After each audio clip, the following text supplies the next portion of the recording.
So today we're going to continue with our 8-week challenge on the 8 parts of speech, and we're going to talk about verbs. So let's dive straight in. Okay, so what is a verb?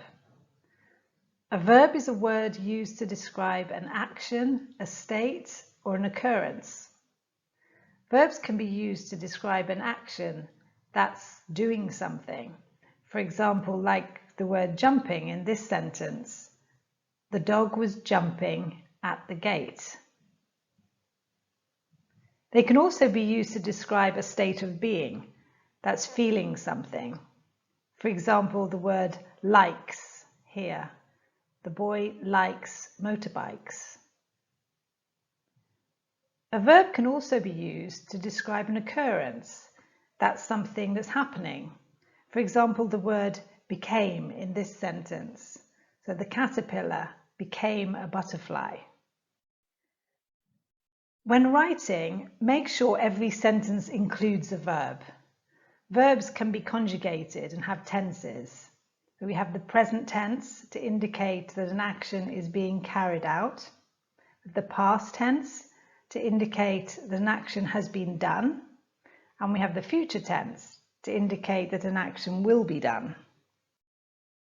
Okay, so let's look at dynamic action verbs, a non-stative verb. Most verbs describe a physical action or activity, something that can be seen or heard. For example, play, walk, run, sing, dance, sleep. There are a lot of verbs that we do that we can't see. These are verbs that perhaps take place in our minds, or they are feelings that we have. These are dynamic verbs, but they're not so obvious. These include process verbs, which describe actions of transition. For example, succeed, fail, consider, guess, or grow. Okay, so let's look at stative verbs now. These are the opposite of dynamic verbs. Static verbs describe a subject's state or feeling, including things they like and don't like. They can relate to thoughts and opinions, feelings or emotions, senses and perceptions, or possession and measurement. Some examples of stative verbs are love, hate, like, want, need, agree, guess, hear, look, have, and belong, etc. One important thing to remember is that stative verbs can't be used in the continuous tense. They are usually in the simple tenses, or occasionally the perfect tense. Now let's look at verbs that can be dynamic or stative. A lot of verbs have more than one meaning, so they can be used as dynamic or stative. These include perception words like see, hear, taste, smell, and feel. When perception verbs are used as an involuntary action, they are stative. So when those same verbs are used for a voluntary action, something that you do specifically or deliberately out of your own choice, then they are dynamic. One way of knowing if a verb is used as a dynamic verb or a stative verb is to consider the tense being used. So as I mentioned before, stative verbs can't be used in the continuous tense. So let's look at some examples. It looks like it might be a sunny day. So looks here is stative. It's involuntary. No one is actively looking. It just appears to be a sunny day.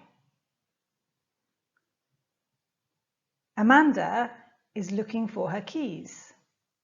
So looking here is dynamic. It is voluntary because Amanda is actually looking or searching for her keys. I have a small garden. So this is stative, involuntary.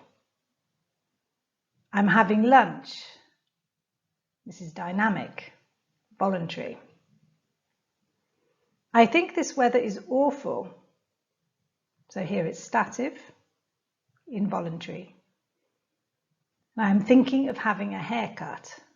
So this is dynamic. This is voluntary. Okay, so let's look at auxiliary verbs. These are helping verbs. An auxiliary verb is used with a main verb to help express the main verb's tense, mood, or voice. The main auxiliary verbs are be, have, and do. So as a reminder, to be, for instance, am, is, are, was, were, being, been, will be. Or to have, for example, has, have, had, having, will have. And to do, does, do, did, will do. For example, that piece of chicken was eaten by me. I have eaten sushi many times before. Did you like the music? Okay, so let's look at modal auxiliary verbs. Modal auxiliary verbs, otherwise known as modal verbs or even just modals, are added to another verb to show necessity, possibility, or capability. Modal auxiliary verbs are not the main verb, but they do change its meaning slightly. Examples are shall, should, can, could, will, would, must, might, or may. I could buy this dress, but should I? It's really expensive. You must buy a dress for the wedding, but this one might not be appropriate. Okay, so now let's look at phrasal verbs. Phrasal verbs are phrases that indicate actions. They are generally used in spoken English and informal texts. Phrasal verbs act as individual verbs, often combining two or more words and changing their meaning. The verb get, for example, becomes many different phrasal verbs when combined with different prepositions. For example, I've been getting along really well in my new job. Is there any way of getting around the rules so we can bring our dog into the country? She keeps getting at me for every little thing. I can't do anything right. Okay, so now let's look at transitive verbs and intransitive verbs. A transitive verb is a verb that can take a direct object. In other words, the action of a transitive verb is done to someone or something. Most verbs are transitive. For example, clean, like, love, dislike, hate, want, bought. Here are some more examples. Peter loves mince pies. Loves is transitive because you can love something. Mary bought dozens of cakes. Bought is transitive because you can buy something. An intransitive verb is a verb that does not take a direct object. In other words, it is not done to someone or something. It only involves the subject. For example, go, walk, run, talk, sit, faint, saw. He fainted. Fainted is an intransitive verb. It has no direct object. You can't faint something. A vulture soared effortlessly overhead. Soared is an intransitive verb. It has no direct object. You can't soar something. So let's look at active versus passive voice. In English, we can express sentences in two different ways. We can use the active voice and the passive voice.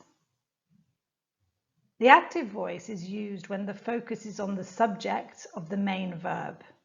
This is the person or thing doing the verb. The dog chased the ball. I will clean the house every Saturday. The teacher always answers the students' questions. Now, the passive voice is used when the person or the thing affected by the main verb becomes the focus. So, the ball was chased by the dog. The house will be cleaned by me every Saturday.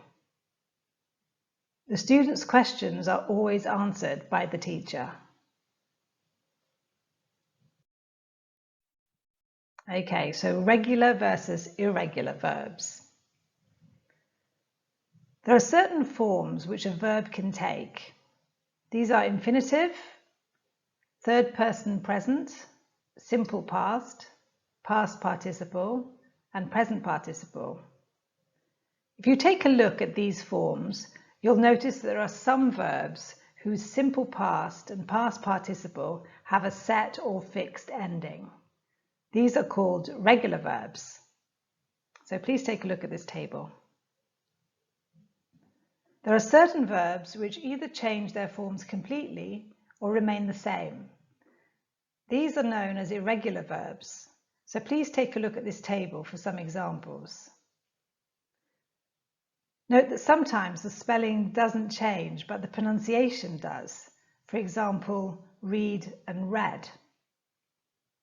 There are many irregular verbs in English that I will look at more with you in another video. So when learning English, one of the first things every student should do is to try to learn to conjugate verbs in different tenses in order for their sentences to make sense. We will learn more about conjugating verbs in another video too. Well, that's it. So now you know about verbs. And next week, we're going to talk about adverbs. So don't forget to press both of those like and subscribe buttons below so you get notified when the next video is released. As always, to accompany this video, I've prepared some notes which you can download. So you just need to click on the link below in the description box and you can download it straight away. See you next time.